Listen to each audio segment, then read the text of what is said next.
warmly welcome you all, very warmly welcome you to this talk given tonight by Dr. Andrew MacKillop from the University of Glasgow. Just again, a further reminder for folks before we start, could you please ensure that your microphones are turned off throughout the course of the talk. There'll be an opportunity to turn them back on again once Mackie has finished his talk in 40-45 minutes time, when you'll be able to ask questions, and he no doubt will answer them splendidly.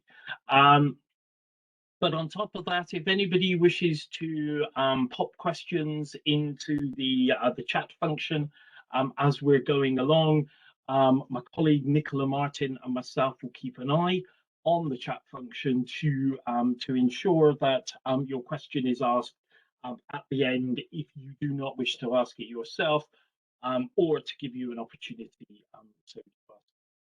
So essentially, those are the important housekeeping bits and pieces out of the way. Now on to the more interesting aspect of tonight's jolly little jaunt, and that is to introduce Andy. Sorry, Becky. God, I knew I'd do that. Dr. Andrew MacKillop, as I've said already, senior lecturer in Scottish history at the University of Glasgow. We also think that Mackie is something of a friend to the Centre for History, or at least he better well be, because he's one of our external examiners. Mackie's research focuses primarily on early modern Scottish history, and in particular the means by which Scotland integrated into the British Union after 1707. Furthermore, though, his interests in global and local historical methodologies have led him to develop a keen and important interest in early modern British imperialism and the expansion thereof. Indeed, I'm sure many of you here today will have been aware and listened to Mackie's most recent discussion paper he produced with Ian McKinnon for Community Land Scotland on the legacies and lessons of plantation slavery and ownership for the West Highlands and Islands. Very interesting discussion paper that is and was too. And so I'm very pleased to say that Mackie will be talking or taking up a different aspect of this discussion with us today, when he talks about migration as human capital, the case of the Highlands and Islands Company Empire in Asia, circa 1720 to 1820. Over to you, Mackie. Many thanks indeed, Ian, for that warm welcome. And indeed, it's yet to be seen if I am indeed a friend to the centre after the next 40 odd minutes. We'll see how well I hold the audience.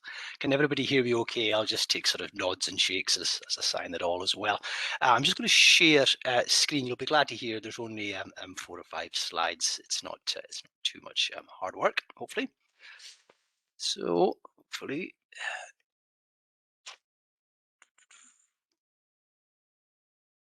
Hopefully everyone can see that image, which will give you an idea of some of the key themes that I'm going to talk about tonight.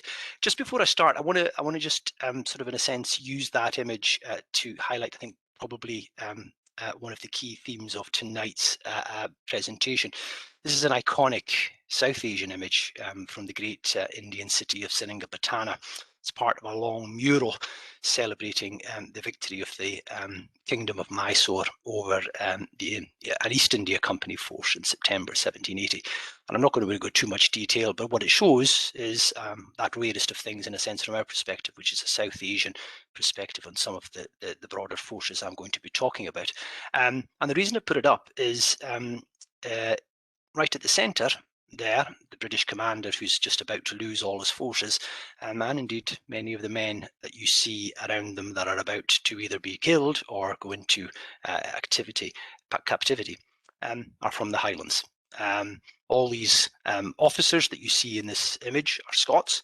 but the man that commands it is Colonel William Bailey of Dineen, of course, from just outside Inverness. Some of the men are a detachment of the 2nd Battalion of the Black Watch and were raised largely in Invernessshire and Rossshire. So the Highlands is actually at the centre of one of the great iconic images of Indian resistance in the 18th century to the onslaught of the company and British imperialism more generally.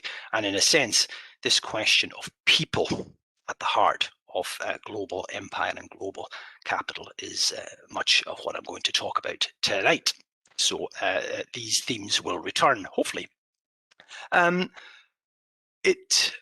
audience at the UHI Centre for History doesn't need to be told that historical studies of the Highlands and Islands has never been more vibrant.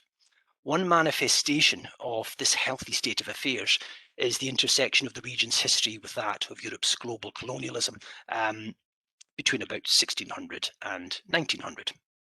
Now, the resulting body of scholarship is uncovering in new and sophisticated ways how Gaels were active subjects in and objects of Britain's empire, experiencing economic, social and cultural subordination, even while expansion overseas enhanced individual and community agency and material status. What follows here, therefore, is only part of a much wider set of reconsiderations that are fundamentally challenging or rethinking the Highlands and Islands, their people and their pasts. In this context, what I'm going to do tonight shifts the focus, I hope, in two distinct ways. One is geographical and the other is conceptual. The geography bit is pretty simple. It looks at people from the Highlands and Islands active in, to give it its full name, the United English East India Company during a crucial phase of its expansion. This was occurring primarily, as we can see, in South Asia between roughly the period 1720 to 1820. Now, I say a geographic shift because understanding of the Gaels' involvement in the pre-1815 British Empire usually focus on the Atlantic world, and it has to be said for very good reasons. Post-Culloden emigration, what we tend to call the dance called America, ties directly to key themes around landlordism, taxman and tenant flight from rent racking, and more generally, the emergence of eviction and clearance during the decades from the 1790s right through into the 19th century. In this sense, the North American colonies of settlement are, of course, of greater relevance to Highland history and to a greater number of Gaels on both sides of the Atlantic than arguably any other part of Britain's world empire. To this, of course, we now need to increasingly add our understandings of the region's heavy and sometimes disproportionate involvement in the Caribbean and Latin American societies of enslavement created by European colonial powers between 1690 and roughly 1850. Yet a holistic understanding of the early modern Highlands and Islands needs to remain alive to the truly global nature of European imperialism, not least that of the British, the empire in which the vast majority of Gaels will participate. This means incorporating the relatively neglected Asia hemisphere and considering what the involvement there of Gaels, of all social classes by the way, tells us about connections between the wider world and the returning impact of empire. There is no doubt that compared to Britain's Atlantic imperium, its eastern counterpart remains in some ways dim and distant to us. And I don't just mean that because it's 3 times further away than places like Nova Scotia or Jamaica. It remains very much the poor cousin in a historiographic sense too, but it most certainly shouldn't be. The commercial, maritime and territorial empire created by the English East India Company between 1600 and 1815 was truly trans-hemispheric in scale, and ultimately it would encompass 1 in 5 people on Earth, and it would change the course of world history. On that basis alone, the case for integrating the Asia dimension is surely obvious. But I want to spend the rest of the introduction on that other reason, the conceptual reason, why I think looking in greater detail at Highland and Islands involvement in the East India Company is useful. The patterns of human mobility it reveals enable us to fundamentally rethink the role of emigration in the age of early modern capital and global empire. More precisely, new forms of human movement across oceanic distances help us think about the nature of capital itself beyond its obvious financial and monetary forms. The Highlands' engagement with this corporate empire is, I would argue, an historic example of multiple and differently configured forms of wealth in action. As such, it offers crucial insights into wider debates around the nature of Europe's early modern expansion more generally. Take, for example, Emanuel Wallerstein or Kenneth Pomeranz's rightly influential world systems and great divergence models. Now, by the criteria used in the former, the Highlands and Islands were part of, quote, semi-peripheral, end quote, as opposed to, quote, core, end quote, Europe, so semi-peripheral, not core. More subtly, perhaps, Pomeranz's model would see the Highlands and Islands as, quote, comparatively disadvantaged. Now, in their different ways, these highly influential frameworks privilege conventional understandings of what constitutes capital. In doing so, they're offering a very particular understanding of regions which lack this specific form of wealth. The Gaeltacht's 18th and 19th century experience of heavy outmigration, be it tacksmen heading to the Carolinas or Gaels sojourning in the Caribbean, emerge as reactions to the growing influence of monetary capital and associated commercialism. In this analysis, burgeoning transatlantic emigration or involvement in the EIC become indicators of the region's narrower economic base and its socially less developed character. In other words, from this perspective, from the big theoretical models perspective, human mobility is actually quite distinct and separate from capital. Indeed, one is a social reaction or manifestation of the other's increasing economic influence. Now, one of the key benefits of looking in more detail at Highland and Island involvement in the East India Company, I would argue, is that such distinctions between capital and migration begin to collapse into each other and become blurred. After all, alongside its stocks and shares, its commodities, its merchant fleet, and its network of port settlements, let's remember the East India Company was an ancien regime corporation which traded in human as much as in monetary capital. Its currencies are many, and people were one of its key forms of wealth. This has got major implications for how we think about standard terms. We think of the Highlands as poor and poverty-stricken.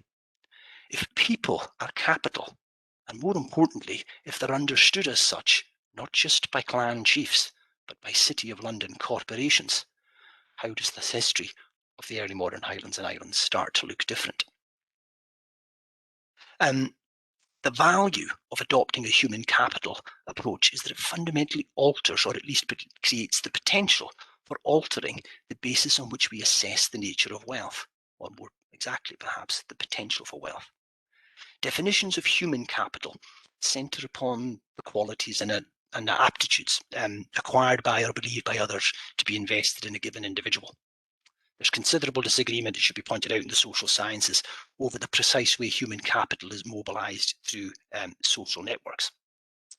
But there is a very interesting, telling consensus that, like the monetary equivalent, human capital is extremely valuable and, very interestingly, is transferred easily through the mode of emigration.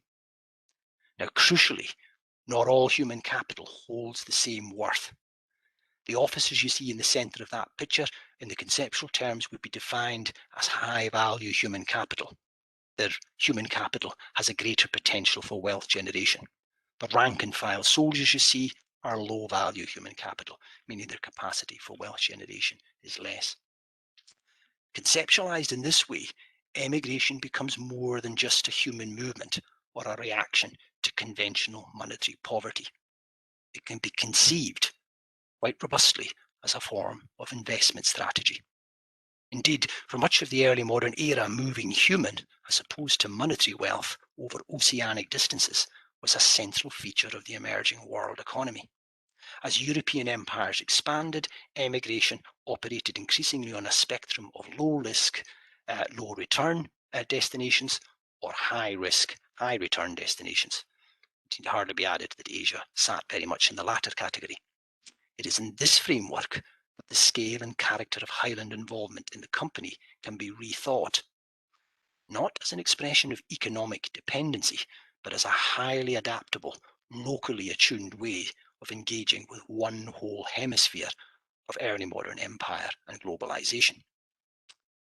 Now, I'm going to begin to sort of take a look in more detail and drill down into some numbers, so excuse all the sort of facts and figures which follow, but it's to try and set up a way of understanding what's happening in the terms I've just outlined. I think one of the first things to do is to stress the numbers. The numbers you're going to see are not large, but it's important to understand why that may not be so central as we might think. In contrast to England and after 1707, Britain's Western Atlantic Empire, Asia never attracted Scots, or indeed for that matter, English, Irish or Welsh in especially large numbers. Now, if we look at it in a Highland context, as is well known, the surge of movement from this region into North America meant that perhaps as many as 10,000 Gaels migrated to the colonies of settlement between 1763 and 1775 alone. There's nothing on that human scale happening in Asia. In fact, by comparison, the volume of movement east can seem trifle, almost marginal. And I think this is probably one reason behind the low profile of the eastern half of the empire in Highland and indeed Scottish historiography. But a quantitative assessment alone risks missing the fact that the English East India Company was a voracious consumer of high-value human capital. Already by the early 1700s, it's appointing over 100 civil servants, that meaning merchant and administrators, and merchant marine officers almost every year. By the early 1800s, the directors in London are hiring around 800 civil servants, surgeons, army and merchant fleet officers per annum. So that's 800 new high-value human posts year after year after year. These men are sojourners, travelling in the company's service with the intention of spending as little time in Asia as possible before hopefully getting back to Europe before death captures them, and coming back with profits that will enable them to establish themselves in enhanced material, and it has to be added, social positions. Besides the elite employees, the company also licensed what were known as free merchants and mariners. These were individuals allowed to conduct business inside the vast Asia economic bloc on their own account, but were barred, at least technically and officially, from commerce between Asia and Europe. That would only begin to happen once the English East India Company's monopoly is dismembered, in its Indian context at least, in 1813. Increasing numbers of these free merchant and free mariner entrepreneurs begin to arrive, not least from Scottish backgrounds, in the company's main bases, particularly from the 1740s onwards, and there's certainly Gaels among them.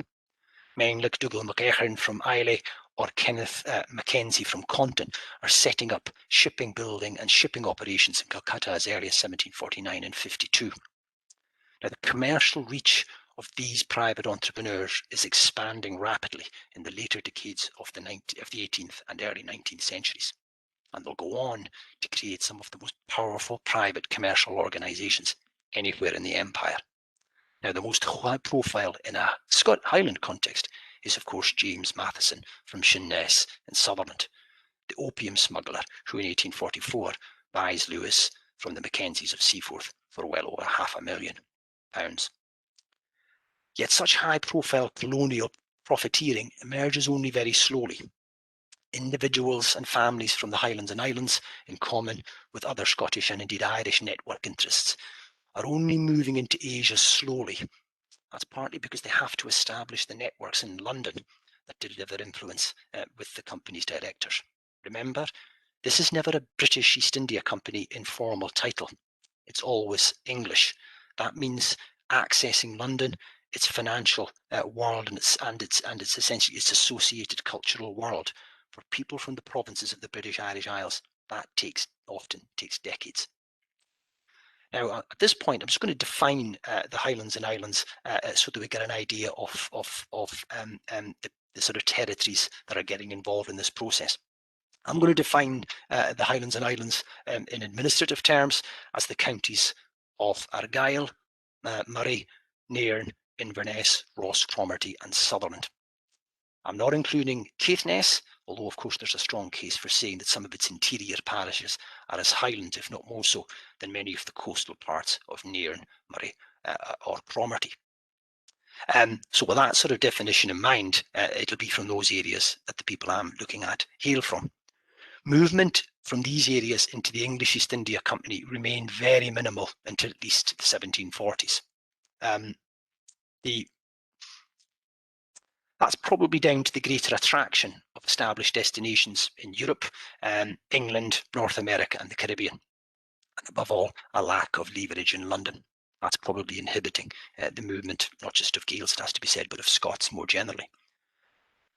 Only 8 individuals can be traced to the elite civil service, medical or military posts in the company service between 1700 and 1740. So there's almost no presence whatsoever. Now, it's worth pointing out, this is almost certainly an underestimation. I only count people if I can get a confirmed and defined link in company records or in other archives to the region. Name evidence alone isn't counted, so it's discounting quite a lot of people who are probably Gaels, but I simply don't count them for that reason. Now, a major step change occurs early in the spring of 1747, when the War Office commissioned what were known at the time as, quote, the 6 Scotch companies, end quote, which were delivered for service in India. They consisted of 100 men each and were essentially a variation or a continuation of the independent companies that had been used recently in the 45. The Scotch companies are officered exclusively by Campbell's, Grants, with 1 or 2 other MacLeod officers, and they were explicitly instructed to target Jacobite districts and were allowed to recruit Jacobite prisoners held at Dumbarton and Stirling.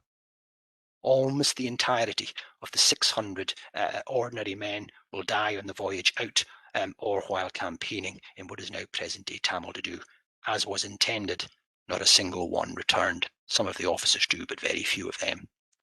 The large-scale deployment of Highland manpower in British Army units overseas is strongly associated in the existing literature with the 7 Years' War and North America.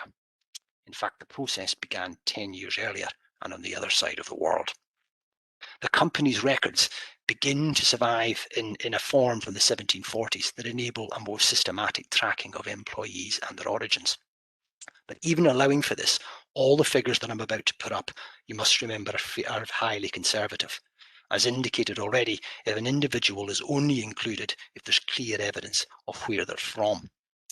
Now, don't worry too much about a very noisy slide. I'm only putting that up to prove that I actually did do some research behind some of the ideas I'm talking about. What you're seeing here is just a basic general profile of individuals in the company's service from the areas of the Highlands I talked about or defined over the period from about 1750 to the 1810s and 20s. What you can see are the number of Scots, civil servants, military officers, fleet officers and surgeons, and then the Highland equivalent. So 439 civil servants from Scotland, 48 of which are from the Highland districts I described. Note the huge number of military officers, well over 2,000, with 355 from the Highlands, 354 fleet officers, so on and so forth.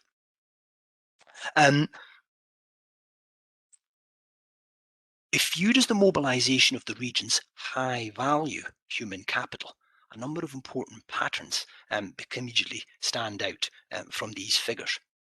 Note the participation by county. It's highly uneven. And note the huge conspicuous scale of Inverness's connections. Inverness is by far and away the centre, if you like, of the Highlands connection into the company. But for its size too, Moray secures a surprisingly large percentage.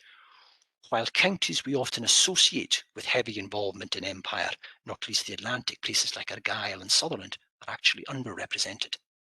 Now, drilling down into these local trends, it seems to me, demonstrates that the gravitational pull of empire did not play out in uniform ways, but rather that specific dynamics, such as the influence, or the lack thereof, of major regional magnates like the House of Argyll, Gordon or Athol, or the role of political representatives like the East India Company director, Charles Grant from Urquhart, MP for a long time in Inverness, shaped what we would describe as a mosaic-like pattern of involvement. This is not the Highlands in a sense, it's maybe more a series of local or micro regional connections. Bibliographic information in applications for civil service posts survived from 1749 for the military officers from 1789 and for surgeons from about 1800. The East India Company keeps a huge, if you like, HR audit of its personnel in ways that after about those dates, you're able to be fairly, in fact, definitive on where they're from. These records, in other words, allow us not to rely on names or straw in the wind indications. These are absolutely definitive figures, but they're probably also very conservative. That's why there's a lot of examples of miscellaneous and unknown in social origins. That's sometimes referring back to personnel from decades before the records become clearer and more comprehensive. In the case of, if we look at social origins, in the case of civil servants and military officers, look at the major role of landed gentry. And by landed gentry, I'm also including major top-rank Highland aristocrats like the Earls of Seaforth and Lord MacLeod. There's also an important role for tacksmen and other middling order social families from clerical, mercantile and legal backgrounds. But in particular, the Highlands landed gentry are securing in some of the big key elite posts like the army officers and the civil servant area, anything from 25% to 40% of these lucrative posts. Now, in two key areas of the company's operations, that of the merchant marine officers and surgeons, the Highlands and Islands contribution was significantly below what might be expected relative to the wider Scottish profile. This is to ram home a point I think we should bear in mind. The involvement of the Highlands and Empire was not always disproportionate. There's large parts of it where the region isn't particularly committed. And in the East India Company's merchant fleet and in its sergeant classes, that seems to be the case. The relatively low number of identifiable surgeons from the Highlands and Islands is actually odd, especially given the circle of Monroes and Mackenzies from Kiltern and Tain, which had secured really very senior medical positions in Madras as early as 1717 right through to the 1730s. So there's a sort of a sign that they're going to get involved, but then it isn't followed through. Gaels, however, did prosper in medical service in Asia. Kenneth Murchison is typical of the sort of 36 surgeons that you see here, although the amount of wealth he makes is not. Murchison was the son of a tacksman from Loch Alsh, and he became a Bengal regimental surgeon in 1771. He returns home in the mid-1780s with money in excess of £29,000, and with that he buys the estate of Taradell on the Bury Firth. So this is the son of a tenant, admittedly a leading tenant, coming back with what is effectively upper gentry levels of wealth, and he buys in immediately to the landed order. Scots in general were underrepresented in the company's prestigious merchant marine until the 1770s, but the Highlands were especially underrepresented. As with medicine, there were individual Gaels, like Captain Alexander MacLeod of Beandrai and Harris, who rose in the later 1750s and 60s to command an East Indiaman. That's the colloquial name for the vessel, the company's vessels. But more generally, the Highlands and Islands did not produce the pattern of step and chain migration which we've now identified for other parts of the Highlands. East Coast ports like Dundee, Montrose and the Firth of Forth boroughs created effectively networks connected to London, which began to see them gain really very large number of East India Company fleet officers by the 1770s and 80s. That doesn't happen in relation to the Highlands. Now, by contrast, there are two sectors of the company where the Highlands and Islands were well represented: in the civil service, and perhaps less surprisingly, in the commissioned officer corps of the Bengal, Bombay and Madras armies. Now, given the cutthroat competition for the civil service positions, to give you an idea of how sought after they are, in 1790, the company made 62 civil service posts available. Over 1,200 people applied. It's like an academic post these days. And in that context, actually, the Highlands and Islands social and political networks deliver a reasonably high share of the Scottish posts. 48 posts doesn't sound impressive, but you need to remember these individuals stand at the apex of Britain's empire in Asia. In fact, Gaels were conspicuous amongst the Scots that rise up to the governor level in the company's administration. William Fraser from Petty was governor of Madras as early as 1712. The first Scot to serve as Governor General in India was, of course, Sir John Macpherson from Slate. Indeed, of the 6 elite Scots who will serve at the governor level in the company's service between 1707 and 1813, 6, half, were from the Highlands. Moreover, the political prestige and financial influence wielded by civil service officials facilitates the crucial process at the heart of what I'm talking about, and that is the transformation of human capital into its financial or monetary counterpart. This exchange constituted the key rationale for sojourning to India. Mobility across oceanic distances represented the deployment of high-value human capital with the intention of creating and then transferring financial wealth back. It was a cycle, in other words, not just of emigration, but of capital. Human out, money in. In this context, the Highlands was in no way lagging behind the rest of Scotland. It secured 11% of all traceable appointments to the civil service between 1750 and 1813. Only 2 districts of Scotland did better than this. The East Central region, which I define as Perth, Fife, Kinross and Clackmannan, and the city of Edinburgh itself. They're the only 2 areas that do better than the Scottish Highlands in terms of acquiring a share of civil service offices. Highlands and Islands secured more than the northeast counties. It secured more than the area of Scotland we tend to associate strongly with empire, West Central Scotland, and the borders. These latter regions tend to be seen as the more developed and more aligned to global economic processes. Yet Highland and Island society had proven adept at deploying social and patronage networks, not least in London through the likes of Charles Grant, to mobilise and embed its high-value human capital in the top at the apex of the Asian half of the empire. This is not, certainly not, a semi-peripheral, comparatively disadvantaged response to global opportunities. As the slide demonstrates, it was above all in the commissioned levels of the military that the region was connecting into the company.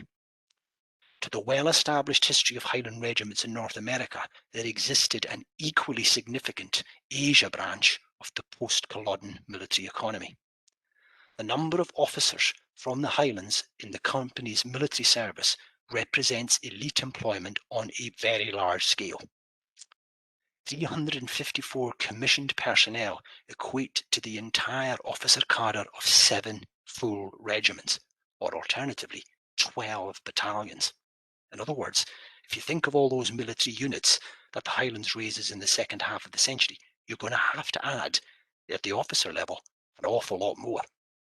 The social background of these officers confirms how aggressively Highland gentry and leading tenants sought out imperial service.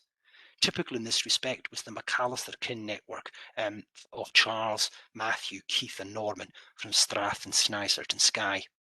Intergenerational service in the armies of Bengal and Madras during the 1770s up into the early 1800s secured high rank and a total of £77,200 just between the 3 kinsmen. Keith in particular used his fortune to buy the estates of Clachig, Glenbar, Gur and Loeb in Argyll. In a way, our well-known idea of the dance called America, associated with the flight of tenantry to that part of the world in the 1760s, needs to find another parallel. There needs to be, or we need to think about, a dance called India, influencing particularly the landed and taxman classes at exactly the same moment in time. Now, there's one crucial difference between the Asia and the North American variants of Highland military enterprise, and that is the significantly reduced presence of ordinary rank and file. Service in North America proved relatively popular among ordinary Gaels because it held out the prospect of major material and social advancement through the acquisition of land.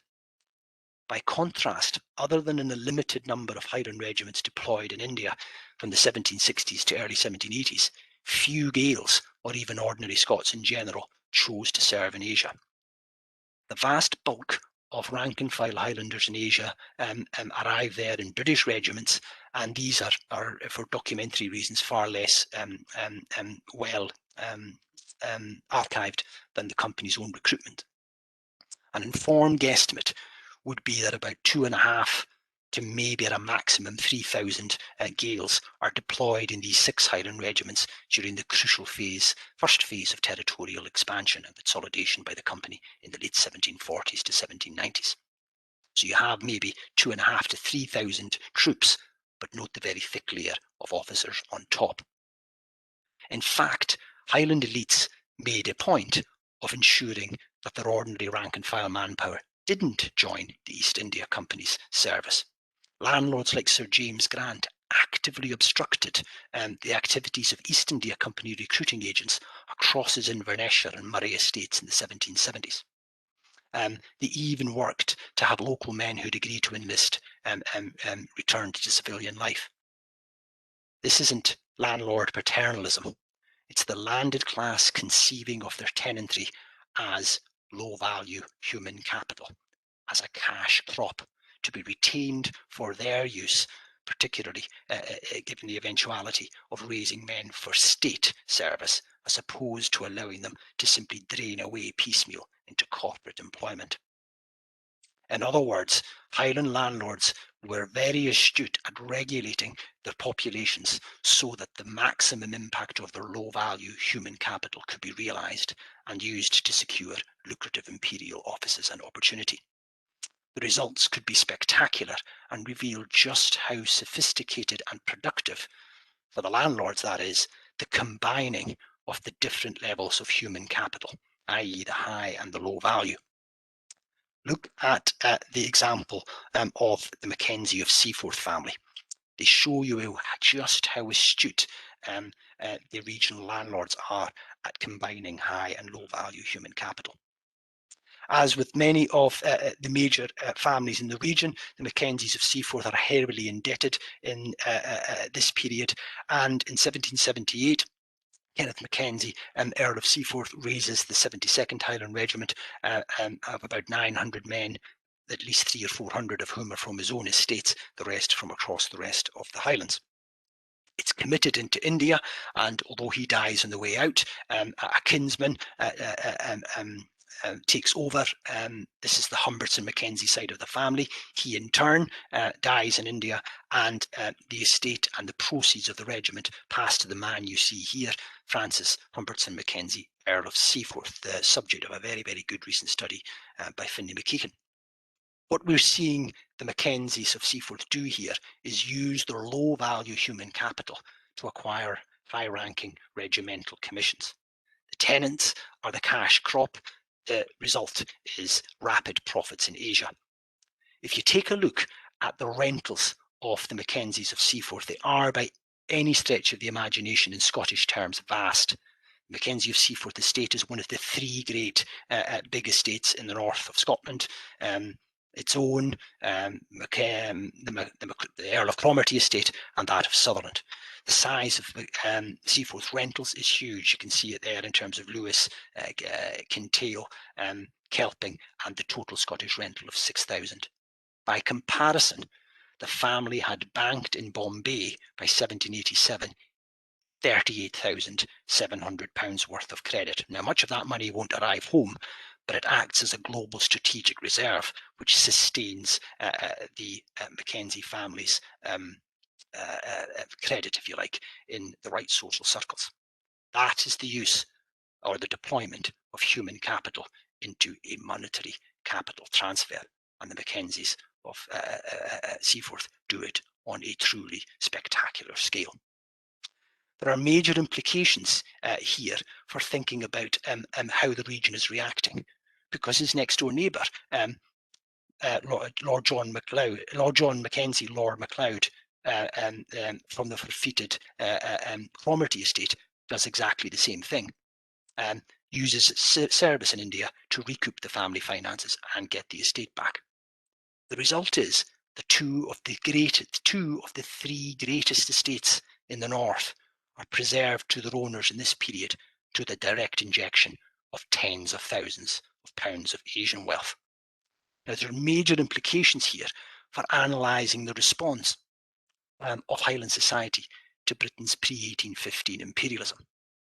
What emerges from a review of the links of the EIC is the picture of the Highlands evolving, in a sense, an economy of high-value human capital. Occasionally, as in the case of Seaforth, large volumes of low-value human capital, manpower, are also being deployed. But the more usual and consistent focus is upon the corporation's professional, technocratic, and upper echelons. The cycle of exporting high-value human capital to Asia and the repatriation of its monetary equivalent began to impact the region from the 1740s, and it was becoming increasingly obvious from the early 1770s. I'm just going to give you some examples to show this process working in the locality. Take, for example, Campbelltown, not an area we associate with much with empire unless we think maybe of its fishing links into the Caribbean. 13 individuals just from the small parish of Campbelltown served the company as civil servants, merchant marine officers, military or medical personnel, as well as free merchants between 1766 and 1800. Now, 13 doesn't sound a lot, but Campbelltown's a small parish. Wills and testaments show that the three of these 13 made a total of £91,683. The effects on the locality could be really quite transformative. Let me give you an example. On his death in 1780, the major divisional commander in the Madras Army, Major James Kilpatrick, left his hometown or home parish of Campbelltown, an extremely large set of money that ran into many thousands. He also, by the way, left £17,000 to female relatives in and around Campbelltown. So there's a gender dimension by which the genteel or lower middling women in the Highland society are being sustained by this. The bequest to the Kirk Session for poor relief transformed local social provision and education. Across most walks of life and all localities in the Highlands and Islands, this effect was being felt. Now, I'm conscious of time, so I'm only going to focus on a few more examples before wrapping up. One obvious area of society that felt the full force of imperial profits was the landed order, as we've already seen in the case of Seaforth and Lord MacLeod of Cromarty.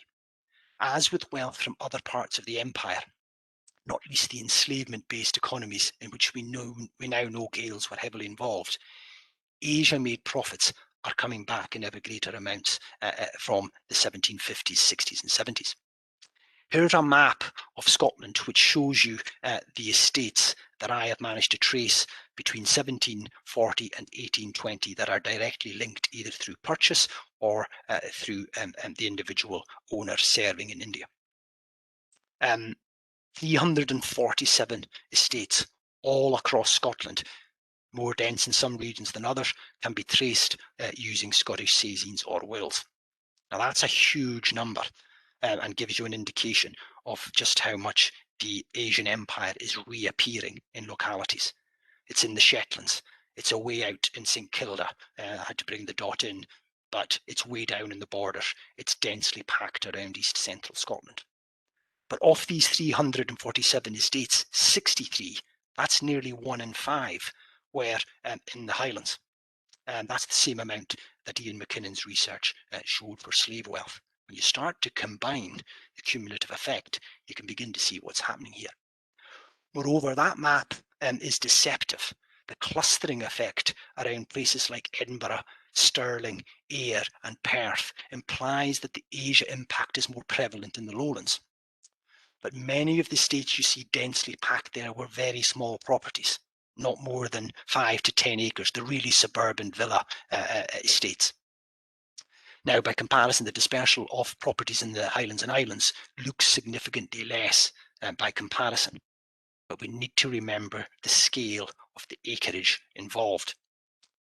to the example of Seaforth and Cromarty, these two great big northern aristocrats, we have to add a slew of other locally significant landlords. Men like General Norman MacLeod of Dunvegan, Alexander MacLeod of Harris, who owns St Kilda, Colonel Alexander Mackenzie of Could, or Sir Hector Munro of Navarre.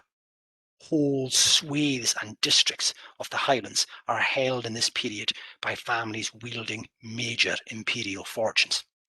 By 1784, the entirety of Lewis and Harris, the entirety of the Long Island, are held by men either in India or with money just back from there. Whole islands, from Ulva and Gia, are purchased at the drop of a hat by senior military commanders like Archibald Campbell of Inverness.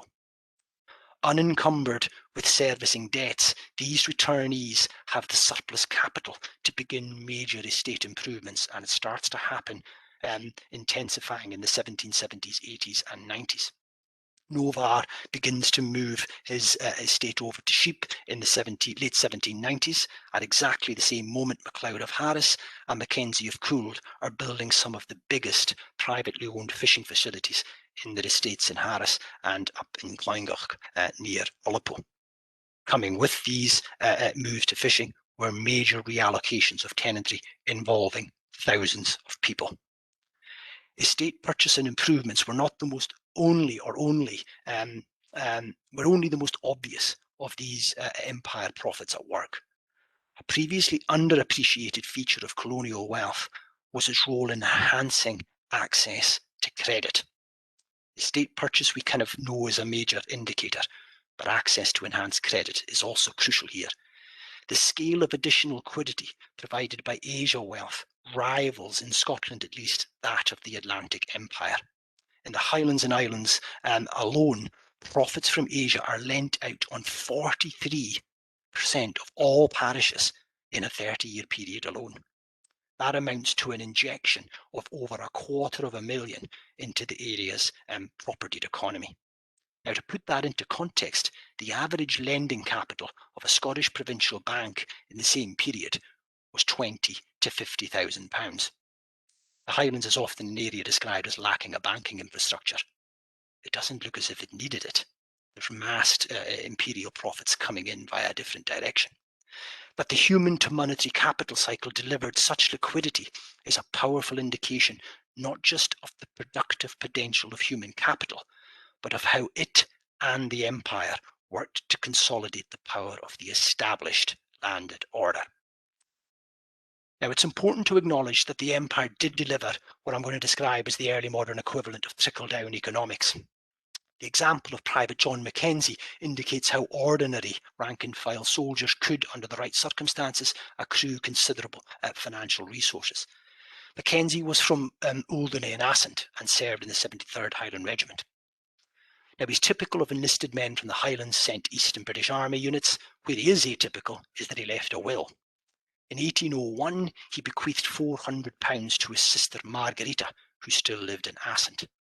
The scale of this bequest becomes clear when you set it against the fact that only 6 years prior to Mackenzie's death in India, the entire parish rented for a total of £1,000. In local terms, Asia wealth utterly transformed Margarita's material, social standing, and doubtless her lived experience. Health, wealth, and educational provision in the region benefited more generally from the desire of those returning from Asia not to have their wealth and position too closely associated with the company's reputation for corruption and self-interest. Philanthropy's always been a way of laundering dubious wealth, and Asia returnees were no different. Now, we can debate the example I'm going to use, Elgin, as to whether that is in fact part of the Highlands. There's an undoubted case for saying it's technically lowland, but I think it's undoubtedly there's undoubtedly a good case for saying it's a major urban centre of huge importance to the region more generally. In the 1820s, Elgin benefited spectacularly from the Asia connection through donations by two local men in the company's medical and military service. Combined, this amounted to over £90,000. The bequests were used to build Dr. Gray's Hospital, which you see there, and the Anderson Institute. Still two of the most impressive buildings from that era in the Highlands and Islands. To this, we can add the £2,400 raised by subscription in Bombay and Calcutta in 1800 and 1801 among company civil servants, medics, military officers, and yes, ordinary men from Seaforth regiments were sending on for the new infirmary in Inverness, which you see in the picture there of Inverness from 1820s. As well as indicating an ongoing sense of engagement with their homes, the injection of wealth from that source, when combined with that from the Caribbean, shows how Inverness's civic improvement drew upon truly global connections. When combined with the allocations of poor relief, the allocations to poor relief such as that, as we saw with Kilpatrick, it's clear that the Asia half of the empire reached deep into Highland and Island life and right down its social order. Right, time to finish off. Bringing the Eastern Hemisphere of Britain's global imperialism into conversation with the history of the Highlands and Islands and its people confirms some established understandings, but it also suggests a number of new ways of thinking about the region. At its most obvious, a greater awareness of this Asia dimension reveals just how central people and their mobility were to the way the society reacted to and engaged with the forces of global empire. Immigration becomes more, not less important if we view things from the East. What does change in terms of thinking about emigration is the social profile and motivations for such movement. It wasn't just tenantry moving across the Atlantic to escape landlordism. The region's gentry and its tacksmen were moving in large numbers into the lethal environments of Asia. 2 Earls of Seaforth die in the early 1780s in what will ultimately be a successful effort to transfer their and their families' human capital out and for an eventual financial return. If the landowning class took such risks with themselves, their sons and their kinsmen, it is not surprising they felt increasingly at ease at exposing their tenantry to similar processes of radical improvement and a drive to maximize productivity and monetary returns. One of the most striking features of the way the Highlands reacted to the expansion of company power in Asia is the centrality of its people. It is as if, faced with the challenge of how to access one of the most capital-intensive parts of Britain's world empire, the region threw one of its key sources of wealth at the problem. It threw its people at the issue. This people-centered response, this use of human capital through migration, secured what were, by 18th and 19th century standards, huge financial returns from, notice, a very small number of migrants. The effects were felt the length and breadth of the region, through estate purchase, but more usually through the preservation of the established landed order via enhanced liquidity. The proceeds of the human capital economy tilted social economic power ever more towards those who could use high-value human capital to accumulate the financial equivalent.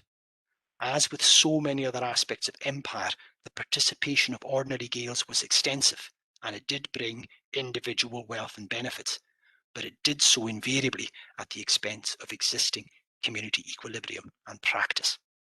One last point to finish off on. It is worth noting how the recovery of these trends underline the broader value of studying a region like the Highlands and Islands. By drawing attention to very different readings of the 2 key drivers of early modern global imperialism, that is, emigration and capital, I would argue the area's history is important beyond its own story. It directly challenges existing models that seek to explain Britain and Europe's expansion largely in terms of supposedly, quote, modern or, quote, developed economies, rich in surplus capital finance, property and productivity. By deploying its human capital to access, sometimes in disproportionate ways, one of the most violent and expansionist sectors of Britain's pre-1815 empire, the Highlands and Islands raise fundamental questions about the nature of wealth, about the different avenues that different parts of Europe could use to access early modern globalisation. The region's history in this period is undoubtedly, unquestionably, a global one, but it also offers important lessons for a critical rethinking of how supposedly semi-peripheral, comparatively disadvantaged parts of Europe used a highly effective people-centered investment strategy to fully participate in Europe's global expansion. Thank you. Mackie, thank you very much. That was thought-provoking and utterly brilliant. Thank you very much. Really enjoyed that. Lots of undoubted interest out there. I'm sure a couple of really good questions on the chat function. I'd like to invite those two people, Iona and Connie, to ask those questions now if they would like, and then we'll move into the general question and answer session for a wee while. Iona, if you would like to ask your question now, over to you. Thank you, and thanks for a really interesting talk. That was just fascinating. So my question is about probably a sort of slightly later stage in the period you're talking about, sort of 1800s onwards. But I've been looking at the story of the Ingalls family in Inverness. They're very well known for their investment, their philanthropy, and involvement in the slave trade. Although what I've been uncovering is how actually many of the family went to the Americas and did really badly. You know, they didn't come back with lots of wealth. And as a result, there was this pivot towards India from the sort of 1790s. This was the new place to steep their fortunes. But rather as a sort of counterexample to what you're saying, that rather than investing back in the Highlands and in land and so on, I'm wondering if for families like them, it was actually a step towards greater involvement in the colonial centre, that they came back to London, to the south of England, often having married up while in India. And so I just wondered if another part of this story might have been a kind of move of part of Highland society towards, sort of away from the localities. So it's the question is about social capital as opposed to financial capital. As opposed to financial capital, yeah. I think that's an entirely valid point, and indeed will be occurring during much of the period I was looking at even earlier as well. In a sense, part of the process by which you mobilize human capital, i.e. social capital or social networks, will have the effect of increasingly diverting the region's elite in both a cultural, financial and property sense away from the region. The Ingalls will not be alone in that. Many of these families that I talk about spend most of their time in London. Even people like the Frasers from Petty in the 1710s, they're really a London-based family. In other words, what you're looking at really is, but I think we also need to be aware that we don't want to see these as either or. One of the big things about lending, for example, most of that $250,000 lent on Highland property, these people aren't even back yet. They're still in Bombay, Calcutta and Madras. What they're doing is remaining connected in a sense of seeing it as opportunities for investment in a financial sense, but also to shore up their sense of themselves as Britons, but as Gaels. They'll be the type of people that will go to the Highland Society of London. In other words, they're not choosing. They are, in a sense, I hate to say it, to use an ill-gotten phrase, they're sort of citizens of everywhere and nowhere. They will pick whichever identity feel will work for them. I think in that sense, the Ingalls could very easily become increasingly anglicised, as do a lot of the families I've just done, but it doesn't stop them choosing when they wish to emphasise their backgrounds. I think the interesting example that in a sense shows you how much you could maintain connections is the fact that so many of long-serving people from the Highlands and outside subscribed to the Inverness Infirmary, and even ordinary soldiers are. It was a way, in a sense, of providing a bit of solidity to what, after all, are very transient lives moved over lots of distances, high chance of death while you're out in Asia. So interestingly, I suspect the relationship, the emotional and cultural relationship they have with their Highland origins is probably incredibly complex, very fluid, and will partly depend upon where they are in the sojourning cycle. And then you've got the question of what about the family in an intergenerational sense? Once you're into the second and third generation, they probably won't feel English. In fact, they probably won't even feel Scottish. They will probably feel English. I don't know if that answers your question. Yes, no, thank you. That's really interesting. Yeah, and it's very interesting to see as well, Mikey, a couple of responses there, picking up the infirmary and academy discussion from both from Norman, thank you, Norman, and also from a guest talking about improvements, etc. But our next question really comes from Connie. So Connie, if you're still with us, now's your chance to ask your question. Thank you. I am, thanks. That was an absolutely brilliant paper. I enjoyed it so much, and your other stuff as well.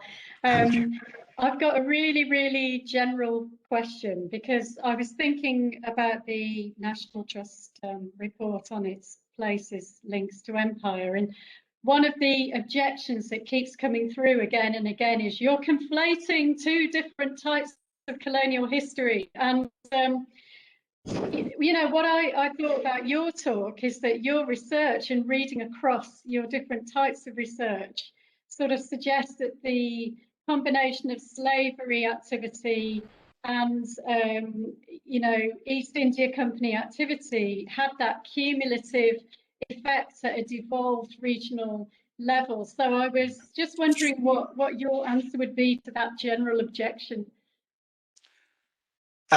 Thanks, I think it's and all power to your elbow to keep going with what you're doing.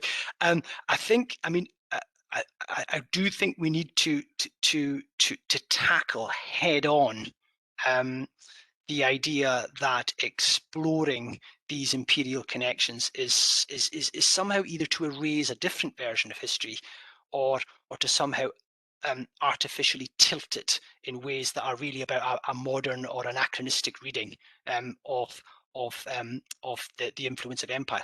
If you went back into the 18th century, my goodness, all of contemporary society notes these influences and is often highly concerned about them. We are not retrospectively in a post-colonial, I hate the word, but woke way, somehow rediscovering something which contemporaries didn't worry about. They were completely fixated about it and worried about it, and us demonstrating both the cultural dynamics of that, the embedded nature of it, and its pervasive nature across all of these islands, not just England, not just Wales, but Scotland and Ireland too, is to recapture history in the way that an 18th and 19th century person would probably more easily understand it, if you compare it to the anodized version that an NTS property is supposed to, or a National Trust property is supposed to do it. So I suspect the issue will be that over time, what needs to happen is a confluence of different histories which acknowledge the uniqueness, the unique, in a way, horror of the chattel slavery system, but realize that that system in turn fed into other colonial systems, that those other colonial systems fed into the slavery system, as it did into the Hudson's Bay Company, into any number of other great big imperial institutions, which produced what you would describe as a nexus of capital, personnel, and cultural attitudes, which mean that we shouldn't really, in a way, think of the empire as different segments. It's all one big thing. And when you do that, no matter how much we do it, we are grossly underestimating the extent of empire in society. Even after your work, my work, we will not be capturing this quantum of its influence. So if we can be accused, if historians could be accused of anything, we could probably still be accused of underestimating the extent of empire. Amen. Thank you very much, and I must apologise for getting your name wrong as well there. My apologies, I'm sorry about that. Okay, moving on. I'm conscious that I ought to give folks a chance simply to ask a question from the virtual floor. Frank, I know you've got one in the chat, and we'll come back to that in a minute. There is still time, but I'd just like to open it up now to questions from the floor, if anybody has anything they'd like to ask. Andrew, that's an excellent talk. Thank you very much for that, and also for your kind reference to my book. You mentioned the bonds Lord Seaforth had in Bombay in 1787. It might be worth mentioning that he found it extraordinarily difficult to get the money home. It took years at a time when he desperately needed it to meet his debts. However, the question I'd like to ask relates to the mechanism by which Highlanders were appointed to elite posts in the EIC. You spoke about the great magnates of the North having the contacts with the East India Company to get their nominees in. Now, what I would be interested to hear is, did you find the MPs having a part in this process? Because we've been in the habit of saying that the MPs were the mechanism by which patronage was got for the families and of northern politicians. You're absolutely right. Sorry, I'm getting a bit of a feedback here. You're absolutely right, Finlay, and I wasn't even aware you were in the audience, so the positive uptick was no attempt at sucking up. The answer is, you're absolutely right. One of the key differences, I look to a comparison with the Irish in this situation, and one of the big problems the Irish have is, while there's individually successful networks, what they never replicate is the Scottish system of getting a number of East India Company directors consistently, or directors that are from Scotland in there, that tie very closely to their political representatives. And what you end up with is someone like Charles Grant or David Scott or whoever, linking up with Scotland's formal political class, its MPs, and essentially acting as double representation. Representation politically in Westminster, but representation in Leadenhall Street as well. Someone like Charles Grant, when you do an analysis of his patronage, he's a British director, he thinks in British terms, but over half of his patronage doesn't even go to other Scots. It goes to people from Inverness. That's one of the reasons it does so well when you add in Hector Munro as the borough MPs. That's why this county per capita has more army officers in the company than anywhere else in Britain or Ireland. There's nowhere else that's got that level of. Now that's a sign that Scottish political culture, which we always tend to think of as unrepresentative, it was a very unrepresentative political system. It isn't. It's lethally representative for certain types of class of people. It's the directors. I would describe the slew of Scots you get as directors need to be understood as directors of a financial organisation, but they also need to be understood as brokers of human capital. They're very good at brokering human, high-value human capital into the company. They tend to have very good reputations for producing good recommendations. They ensure that education and educational attributes are up to speed. That's often done, yes, through the Scottish education system, which we like to egg up, but actually almost all of the Scots that go into the elite civil service positions will finish their education in a London Scots house, Coutts, one of the big merchant houses. Scotland's educational system goes beyond its own boundaries, and one of its key centres is London. In other words, there's that sort of ability to combine social, political, cultural capital and get it brokered by directors. And that is what takes the Scots away from either their Welsh or their Irish counterparts. And yes, it was terribly difficult to get bonds home, by the way. Thanks very much. Chance for one or two more questions from the floor, and then we'll shift back briefly to the chat questions.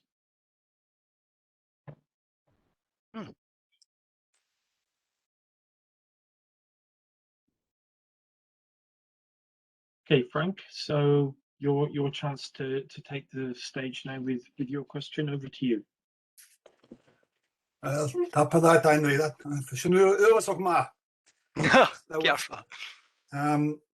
My question is almost the sort of the flip side of what you're talking about. You know, when you look at the overlapping presence of Scots in India during this time, and the subset of that that's Gaels, there's a remarkable dynamism within that society that's there, a interconnectedness of, you know, second and third sons and so on and so forth. I'm interested in the legacy of those social networks within that period. Has your research shown anything that has been left there? I mean, a lot of them didn't come home, as you rightly said. Hundreds of thousands didn't come home. And many went to form the sort of Anglo-Indian, you know, that was there at partition, and then the railway economy and whatnot. But in terms of local legacies or intermarriages, the local economy, you know, is there anything? We know most of that stuff has come home because it's actually in our records, but what still remains?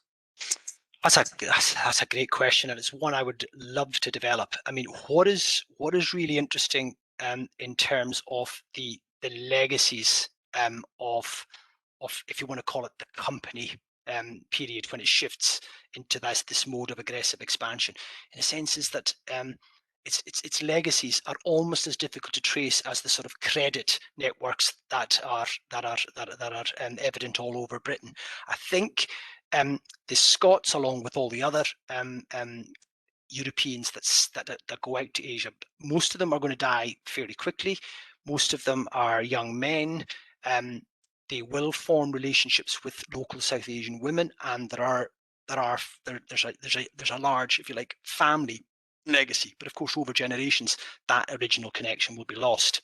In terms of the specific Scottish contribution in the period I look at, it's remarkably minimal.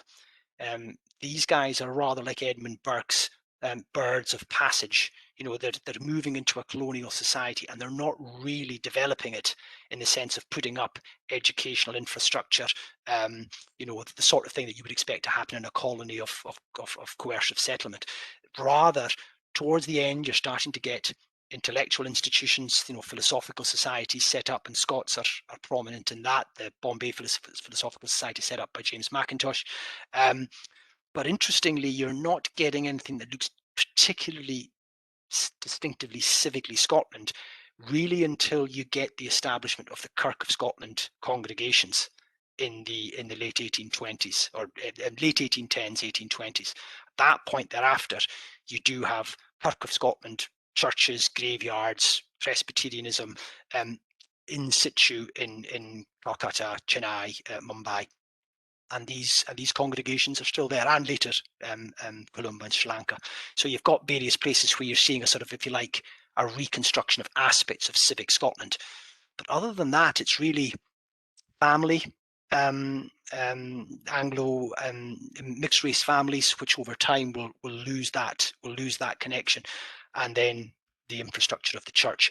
After the 1840s, 50s, when you get missionaries and education, at that point the Scottish input will become more substantial in the way we tend to associate it with settler colonies, big investments in education, universities, etc. But it tends to come later than the sort of accompanying sojourning era, if you want to call it, Frank, that I look at. Thank you very much.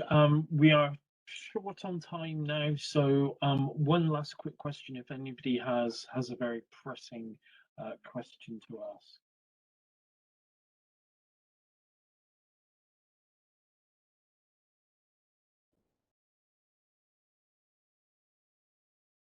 Okay. I also should apologise. I just realised I was going to put 10 minutes over. I thought I was doing grand on time. Why didn't you shut me up? I don't think anybody noticed or cared, Mackie. Fair enough. Right, and on that note, I think I should just simply echo Norman's comment in the chat. This was a brilliant lecture. Thank you very much, and an excellent Q&A session. And what a fitting way to end off our History Talks live season for 2021. Thank you very much, Mackie, once again. We return in September with Ian, another. Ian, we still have two more. Oh my God, do we? I'm back next week. Yeah, come back next week. Okay, well, I'll shut up now. Well, we have two more apparently. Nicola, please tell me what two we've got. We have Professor Keir Reeves on Thursday the 27th, which will be an early talk. The Thursday the 27th of May. Keir's joining us from Australia, so it will be an early talk, but the details are all on the website. And then we will be rounding off in June with Arthur McIver from Strathclyde as well. I am really sorry about that. I'll just blame the fact that it's marking season and I'm a complete idiot. That will do. Right. Thank you very much again, Mackie. We obviously thank you profoundly. It was a really great session. And don't forget, there are two more talks coming up before the end of this season. Thank you. Thank you very much, everyone.